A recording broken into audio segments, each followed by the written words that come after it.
अस्सलाम वालेकुम। ये नेक्स्ट हमारे पास कॉलम लेवल, टेबल लेवल और चेक चेक कांस्टेंट के टॉपिक्स हैं। आउटलाइन के अंदर ये गिवन है तीनों, इनके नेम्स हैं, तो इनको देख लेते हैं। ये बेसिकली हमारे पास प्रैक्टिकल है और ये दोनों थ्योरेटिकल हैं जो कि वाइवा के क्वेश्चन के लिए यूज़ हो सकते हैं। कॉलम लेवल क्या कहता है? इसकी डेफिनेशन है column level refers to actions और characteristics that are specific to individual columns in a table. तो क्या कर रहे हैं ये कह रहा है कि कोई भी एक्शन जो कि कॉलम पर परफॉर्म हो या कोई भी कैरेक्टरिस्टिक जो हम कॉलम के लिए चूज करते हैं, तो वो किस में आता है? कॉलम लेवल में। अब कॉलम के ऊपर जिस जिस तरह के ऑपरेशन अप्लाई होंगे वो सारा किस में आएगा? कॉलम लेवल में। अब कौन कौन से ऑपरेशन अप्लाई हो सकते हैं? नीचे इसकी एग्जांपल्स गिवन है। सबसे पहले तो डाटा टाइप। एक कॉलम जब भी क्रिएट करते हैं तो उसका कोई ना कोई डाटा टाइप जो होता है वो स्पेसिफाई कर लेते हैं। फिर ये है कि उस कॉलम पे हम कोई कंस्ट्रेंट भी लगा सकते हैं, जैसे कि वो कॉलम नल ना हो, उसकी हर वैल्यू यूनिक हो या उसमें वैल्यूज चेक करें। इसके बाद इंडेक्सेस लग सकते हैं कॉलम के ऊपर जो कि उसकी इम्प्रूव करते हैं performance. Indexes basically unique value जैसे हम प्राइमरी की सेट कर देते हैं वैसे ही होते हैं। उसके बाद कुछ डिफ़ॉल्ट वैल्यूज़ हम कॉलम्स में सेट कर सकते हैं, ये सारा कॉलम येस रहेगा, ये सारा कॉलम नो रहेगा। और लास्टली के कोई प्रॉपर्टी हमने उसके ऊपर लगाई हो, जैसे कि ऑटो इंक्रीमेंट, कि जैसे जैसे हम नई रो एंटर करते जाएं उसमें खुद ब खुद वैल्यू इंक्रीमेंट होकर ऐड होती जाए। तो ये इसकी कुछ एग्जांपल्स थी। इसके सिंटेक्स की एक एग्जांपल ले लेते हैं कि हमारे पास यहाँ पर क्या है। एक टेबल लिया है हमने, उसके ऊपर हमने अप्लाई किया, उसकी डाटा टाइप लगा लिया है, तो ये सारे क्या हैं? ये कॉलम की एग्जांपल्स हैं। ठीक है, कॉलम्स के ऊपर जो जो ऑपरेशन अप्लाई हो रहे हैं ये कॉलम लेवल की एग्जांपल है। अब सेकंड है हमारे पास टेबल लेवल।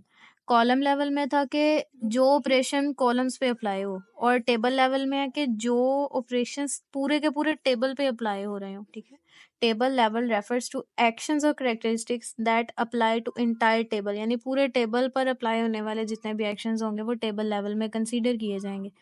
अब पूरे टेबल पे जो अप्लाई होने वाले ऑपरेशन है वो कौन कौन से हैं?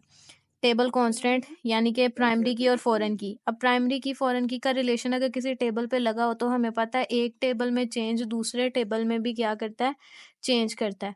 तो इस वजह से क्या होगा? ये टेबल लेवल। उसके बाद ट्रिगर्स, पूरे टेबल पे कोई एक्शन परफॉर्म हो तो ट्रिगर जो उनसे हैं वो खुद ब खुद जनरेट हो जाते हैं।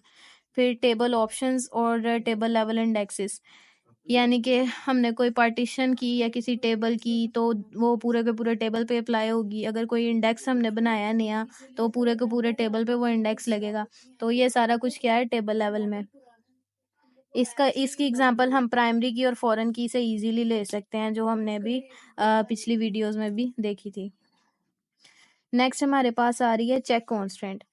तो ये प्रैक्टिकल है। चेक कांस्टेंट क्या करते हैं एसक्यूएल सर्वर के अंदर कि ये it is use to specify a condition that must be met for some values, यानी हम कोई वैल्यू इंसर्ट कर रहे हैं तो वो इस कंडीशन के अकॉर्डिंग इंसर्ट होनी चाहिए।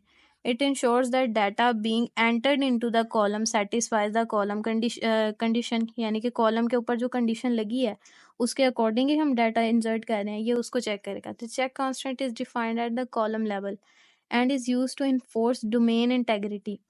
डोमेन बेसिकली हम कॉलम्स को कहते हैं, कॉलम के जो नेम ऊपर लिखे होते हैं, और वो नेम जो है कोई ना कोई उसके ऊपर इंटेग्रिटी अगर लगी है, इंटेग्रिटी मीन्स कोई कंस्ट्रेंट लगी है और वो सही से वर्किंग कर रही है, ये चीज़ उसमें इंटेग्रिटी में आएगी, करेक्टनेस में आएगी उसके। तो इसका सिंटेक्स क्या है कि आपने जो भी टेबल बनाया है उसके अंदर आपने जितने भी कॉलम्स इंसर्ट करने हैं आप करें, और लास्टली आपने जिस कॉलम के ऊपर कंडीशन लगानी है उसका नेम लिख के आगे चेक करें और उसकी कंडीशन लगा दें। इसकी एक एग्जांपल परफॉर्म कर लेते हैं। क्रिएट हमने किया एम्प्लॉय का टेबल। एम्प्लॉय के टेबल के अंदर एम्प्लॉय की आईडी है, उसका फर्स्ट नेम है, उसका लास्ट नेम है, और नोट नल लगाया कि वो नल नहीं रह सकता। ये था हमारा कॉलम लेवल। ठीक है, उसके बाद हमने एक एज नेम का वेरिएबल लिया है और उसके ऊपर चेक अप्लाई किया। ठीक है, कंस्ट्रेंट का नेम मैंने क्या रखा है? Check age. ठीक है, ये कंस्ट्रेंट का नेम है, चेक एम्प्लॉय एज, और उसके आगे फंक्शन लिखा है चेक करो किसे, एज के कॉलम को, कि एज क्या, एज की जो वैल्यू है वो ग्रेटर देन इक्वल्स टू 18 है कि नहीं। ठीक है, यानी जो भी वैल्यू हम एंटर करें वो 18 से बड़ी होनी चाहिए, ग्रेटर देन 18 होनी चाहिए, फिर ही हमारी जो सी वैल्यू है वो क्या होगी, एंटर होगी, अदरवाइज वो वैल्यू हम एंटर नहीं कर सकेंगे। तो यहाँ पर हम लोगों ने जब इसको इसमें ये पार्ट इंसर्ट करने की कोशिश की तो ये सक्सीड कर गया, क्योंकि यहाँ पर एज थी 25 और इजीली वो सक्सेसफुली रन हो गई। लेकिन ये जो सेकंड वाली इंसर्शन है ये फेल हुई, क्यों? क्योंकि यहाँ पर एज थी 16 विच इज़ लेस देन 18। तो यहाँ पर जो चेक कॉन्स्टेंट है वो वॉयलेट हो गई है इसमें, इसलिए एरर आ गया और ये इंसर्ट नहीं हो सकी। तो बेसिकली चेक कंस्ट्रेंट क्या करता है, कंडीशंस को चेक करता है ताकि हमारी जो इंसर्शन है ना वो किसी भी गलत इंसर्शन से बच सके। ठीक है, हमारी जो उनसे टेबल की इंसर्शन है ना वो कोई गलत चीज़ एंटर ना कर सके, इस चीज़ से ये चेक कंस्ट्रेंट करती है। तो काम तकरीबन आप देख सकते हैं कि टेबल लेवल और कॉलम लेवल में एक जैसा था, कि कॉलम लेवल में ये था कि सिर्फ कॉलम पे जो ऑपरेशन अप्लाई होते हैं, और टेबल लेवल में था कि जो टेबल पर ऑपरेशन अप्लाई होते हैं।